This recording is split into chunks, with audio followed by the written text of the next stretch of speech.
20th century. The amount of knowledge that a person was expected to have could be contained in a Sunday edition of the New York Times. However, today, even with just entertainment, no, when you buy a home theater system, you have to be able to set it up. Positioning the speakers, putting in the parameters of the delay, understanding what HDMI means, and so on and so forth. And even getting your remote controls to talk to each other. Okay.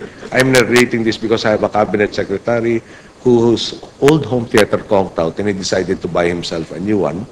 And up to now, he has yet to watch a single film because he's still setting it up. Okay. That brings me to the topic at hand.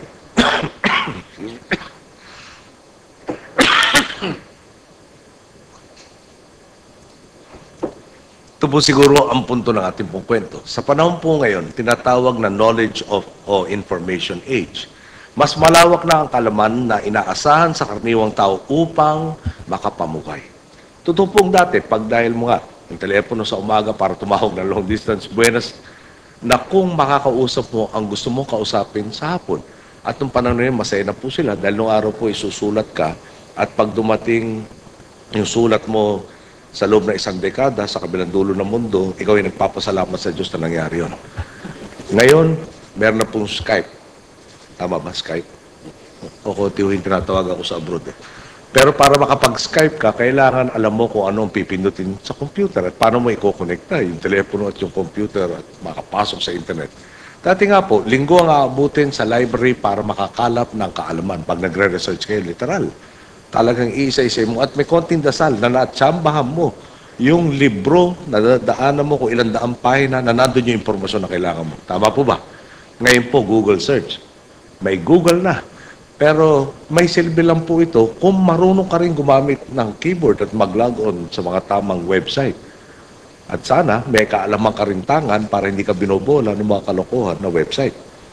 Simula po sa araw na ito, mabibigyan na natin ang kabataan ng mas magandang pagkakataon upang matuto at makasagap ng kaalaman. Nagtitipon po tayo upang ilunsad ang isang programang magbabago sa sistemang pang-edukasyon ng bansa, ang K-12 Basic Education Program. Di po ba may kukumpara ang 10-year Basic Education Program sa force feeding? Bibigyan ka ng 10 taong upang isubo, nguyain at ipasok sa iyong sistema ang mga leksyon. Wala pong pagkakataon ng kabataang namnamin ng kaalaman. Talagang subo lang ang subo, subo lang ang subo. Ang resulta, hindi napoproseso na mabuti ang impormasyon. Hindi nabibigyan ng sapat na konteksto, hindi na ipapaliwanag ang implikasyon sa kalakang buhay ng Pilipino. Kaya nga minsan po, pasok sa isang tenga, labas sa kabila.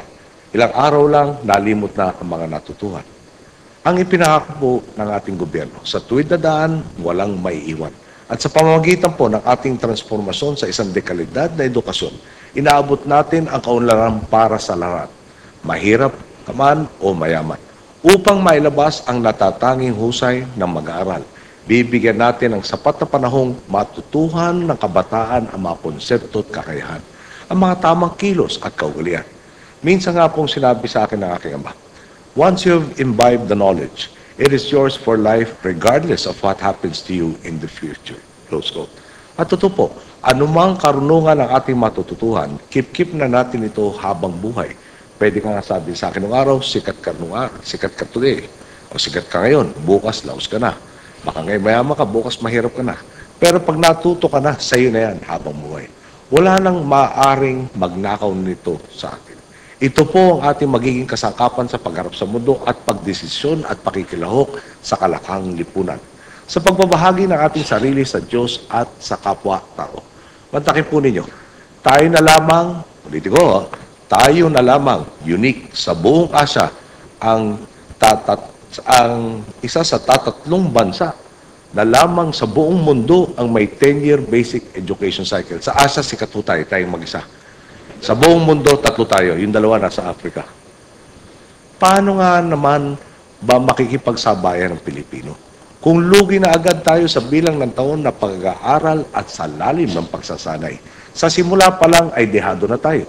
Ang gusto po natin, magkaroon ng matibay na pundasyon sa edukasyon ang mga sumusunod o susunod na henerasyon ng Pilipino.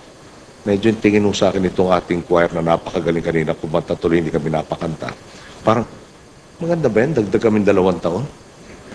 Simple lang naman ho yan, Kung pare-pareho kayong test ang kukunin sa ating mga kalaban, yeah? Sila may plus 2 years na talagang pinag-aralan. Umaga pag katulad dito speech na to.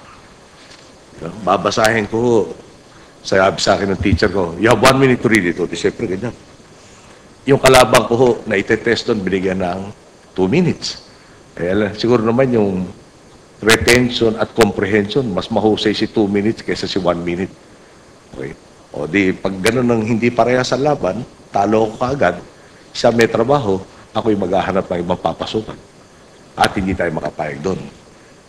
Naninindigan pa rin po tayo sa ipinangako nating pagbabago sa edukasyon. Ang gawin itong sentral na estratehiya sa pamumuhunan sa pinakamahalaga nating yaman, ang mamamayang Pilipino. Sa K-12, tiwala tayong mabibigyan lakas si Juan de la Cruz upang mapaunlad hindi lamang ang kanyang sarili at pamilya, kundi maging ang buong bansa. Sa araw pong ito, humahakbang tayo pasulong sa pagkakamit ng pagbabago sa ating sistemang pang-edukasyon. Sa kabila nito, malinaw na malayo pa ang ating lalakbayin. Mulat po tayo na dahil sa transition phase, maaaring magkaroon ng mga antala o sakripisyong kailangang pagdaanan ang mga mag-aaral at paaralan. Wala man pong perpektong solusyon sa lahat ng bagay. Ang garantiya pong ibinibigay natin ay isang mas matibay na sistemang pang-edukasyon na pang-matagalan at nakatuon sa kinabukasan ng ating mamamayan. Kasabay po nito, patuloy pa nating pinupunan ang ilang mga kakulungan sa sektor ng edukasyon mula sa pagpapatayo o pagkukumpuni ng mga silid-aralan at mga kagamitan sa eskwela hanggang sa mga pagsasanay sa mga guro at pagbili ng mga libro. Yung libro nga ho pala dito, hinahabol po natin na yung ating reading material sa magiging tablet-based. Doon po sa henerasyon ko, hindi po tabletas to, na yung PC tablet ang pinag-uusapan. Para klaro lang ako. Dahil alam ho nyo, pag sakasakali may nahanap na error dyan, uutusan lang po ng kanyang server, papalitan yung impormasyon dyan, hindi na po natin i-recall yung mga librong sangkaterba. At ginawa na rin ng paraan na nakalock-in sa system para wala akong magnanakaw dito. Dulo po, mas madali na siguro sa estudyante na kailangan rin naman talagang IT knowledgeable. Gagamitin natin ito. Hinihintay na lang natin, Brother Armin, yung pagbaba ng konti pa ng presyo at malapit na po sa target natin. Isa sa katuparan natin ito sa pamamagitan ng inilaan nating 238.8 bilyong pisong budget para sa Department of Education ngayong 2012.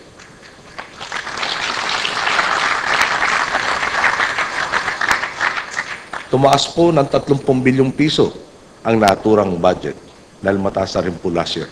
At next year siguro patatasin pa ni Brother Armin. Problema lang ho, nandito si Joel at saka si Mr. Pensor ng CHED. Baka sila rin humirit ng pataas. Huwag naman po ninyo kunin lahat sa akin. Siguro po, matagal na nating napatunayan, hindi po lista sa hangin ang mga programa natin. Ang binitawan nating salita, pagsusumikapan natin upang maghatid ng resulta. Kapag may ipinuhunan ang pamahalaan, may balik itong magandang bunga para sa bayanan. Muli po ako nagpapasalamat sa bawat ahensyang nakipagtulungan sa atin sa tuwid na daan upang marating ang araw na ito. Sa buo ng DepEd, CHED at TESDA, kasama na ang bawat individual at grupong nakipagbayanihan upang mapagtagumpayan ito. Sa atin naman pong mga kababayan, patuloy nawa kayong magtiwala at makiisa sa mga inisyatiba ng ating pamahalaan. Asahan naman po ninyo, patuloy ang gobyerno sa paglalatag ng pagbabago para sa isang mas maliwanag na kinabukasan sa sambayanang Pilipino. Kaya ako po'y hanggang dito na lang. Babalik ako po'y iniwanan kong meeting. Magpapasalamat po ako sa inyo lahat at umpisa na ang pagbabago nating talagang pagmatagal. Magandang hapon.